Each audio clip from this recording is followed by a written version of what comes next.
already told y'all I wasn't ready. Who told you to start recording? I was, hold on. All right, let's just get into the video. Got no more damn shit.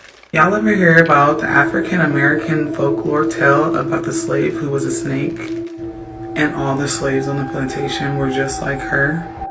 Get your popcorn. Hi, my name is Noah, and on my page I talk about death, spiritual reparations, haunted people, places, and things, and how you can fuck around and find out. If you're not following me, follow me now.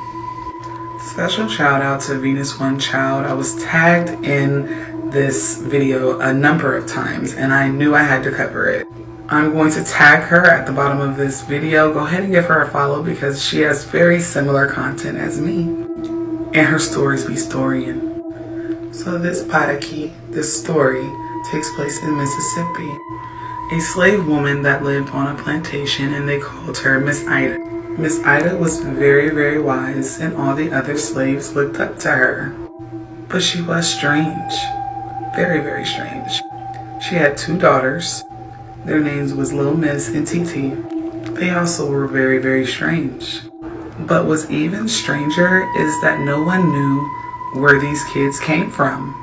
She never was seen pregnant, and she had never lied with master. Her kids were known to be just as, if not more, strange as their mother. TT could speak to the earth and knew things that no one else could possibly know. Little Miss used to be followed by a plethora of snakes and spoke to things that the human eye could not see. And I just wanted to break this down because it's hoodoo month, baby. And in today's terms, TT will be considered someone that can telepathically communicate with nature and also could read minds. Little Miss was a medium and highly protected because snakes in the hoodoo religion usually is a sign of protection, not evilness. So the story goes that one day, Little Miss and TT got in trouble with the master's daughter. They had been accused of stealing a doll from her. So Master's daughter ordered for them to be punished. She ordered for Little Miss to have her pinky cut off and for TT to be whipped. A slave by the name of John witnessed all of this and ran to go get Miss Ida. Of course, a worried mother rushed to the scene and she found both of her daughters unalived. Bewildered by this scene, she screamed and held their little bodies closely to her. And just as this horrifying thing was happening, Massa walks up, just as stupid as the day is long. Mama Ida looked this man right in the eye and shouted venom and death to you and yours.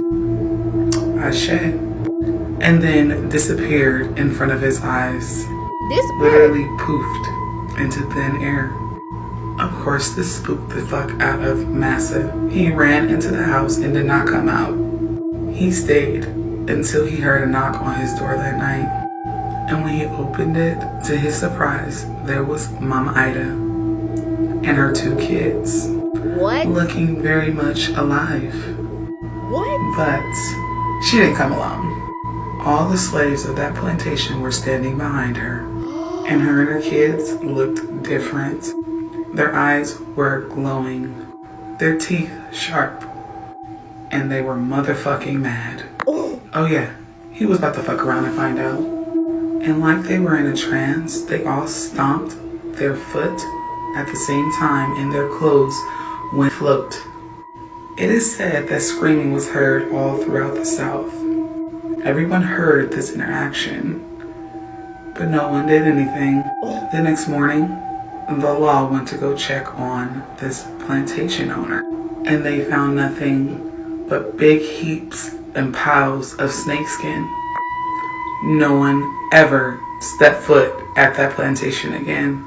This is your friendly reminder to do good, be good. This is the type of stuff that was happening that we was doing back then. Okay, she always blew my mind with this stuff. Literally, always. Never a dull moment with her. Okay, if y'all think haunted plantations is something, wait till you hear the story about the water. Like I'm over here holding my cookie right now because of this situation. So y'all remember Noah, the Black Cauldron, right? She was at 90.6K followers, right? Now she is at 172,000 followers. So let's give her a round of applause because she is the best our storyteller. When I hear her speak about these stories, it just draws me in. She just makes me want to put my robe on, put my scarf on, and just like bundle up and listen. Y'all ever hear about the area that some slaves from the Igbo tribe threw themselves overboard, were spiritually saved by their deity, and now haunt the area? Get your popcorn. Hi, my name is Noah. I'm a spooky spiritualist, and on my page I talk about that and how you can fuck around and find out. If you are not following me, go ahead and follow me now. This story is said to be taking place in 1803. The slave ship was Charleston bound, but stopped in the Savannah, Georgia area. The enslaved women and men on this ship were from the Igbo tribe. This tribe is located in West Africa and is now considered like Nigeria. They were captured 2 weeks prior and were expected to be delivered in exchange for gold.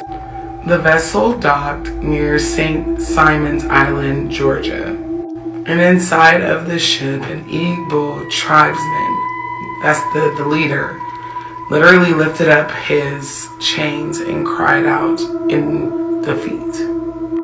He realized the fate of himself and his people. And since he is the chiefman, for lack of a better words, he felt horrible. This man that no one had ever seen break character or show weakness was crying, weeping for his people. And he refused to see his people suffer. So he did what he knew best. He wailed out the song of Mami wata. Mami wata is a water spirit. Her upper half is that of a woman, and her lower half is that of a fish. In modern day terms, she would be considered a mermaid. She symbolizes good health, wealth, fortune, but sometimes demise. There's also a threat of destruction for those who cross her. And she's often depicted with a snake, a serpent around her neck. So this chiefsman breaks out in song, and of course his tribe does the same thing. And their song asks for her to take them back to their tribe. It went to the tune of Mami wata, carry us here, Mami wata, carry us back. And what's really weird is as they joined in this song, a storm began to cross paths in the area that they were in. A storm. And then it was stillness. They calling upon these deities and storms is popping up. Do you understand the meaning of that? Do you understand that these beings never left? They've always been here. What you think, like all of these storms that be happening, everything that happens around this earth, you just think, oh, everything is just a natural cause. Like she said, you gonna fuck around and find out. As they joined in this song, a storm began to cross paths in the area that they were in. And then it was stillness, complete silence. The moon broke through the clouds, and stars were just as bright as flashlights.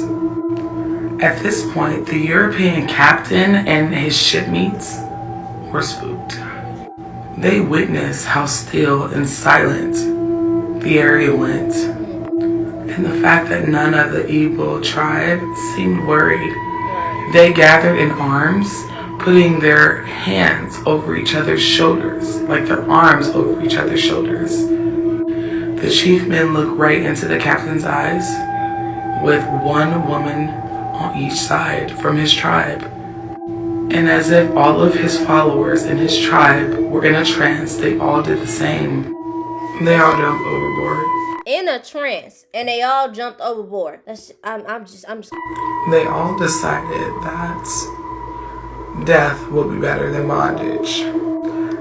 This was very detrimental to the Europeans that brought them there. They had wasted a lot of resources bringing these enslaved African people here for gold. But they dared not jump in that water after them. After all of them had fallen into the water by choice, the water went eerily still. And to the igbo people, this was not the ending. This was just the beginning. Because they believe that after death, it's like not the end. It's just the beginning of the afterlife. So they had no problem, none at all, jumping overboard. Later that night, noise was made.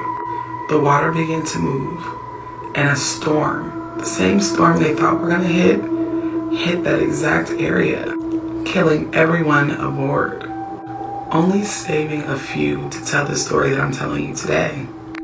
According to local fishermen and just locals in the area, if you go out there in the dead of night, you hear... Do you see what I'm talking about? Do you see what I'm talking about? Chains clinking. You hear chanting.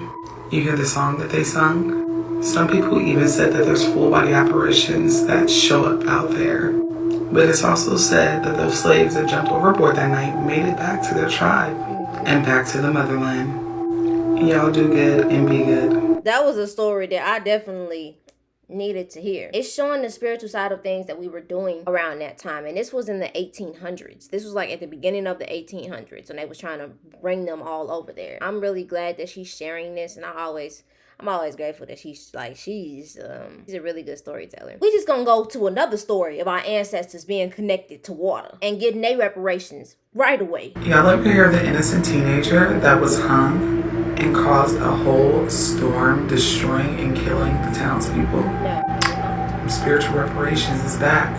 Get your popcorn. Hi, my name is Noah. I'm a spooky spiritualist, and on my page I talk about death, spiritual reparations, haunted people, places, and things, and how you can fuck around and find out. If you are not following me, follow me now. This story takes place in 1911 and involves a little boy named Daniel Duncan. He was 15 years old. There was an unaliving of a 73-year-old woman, and the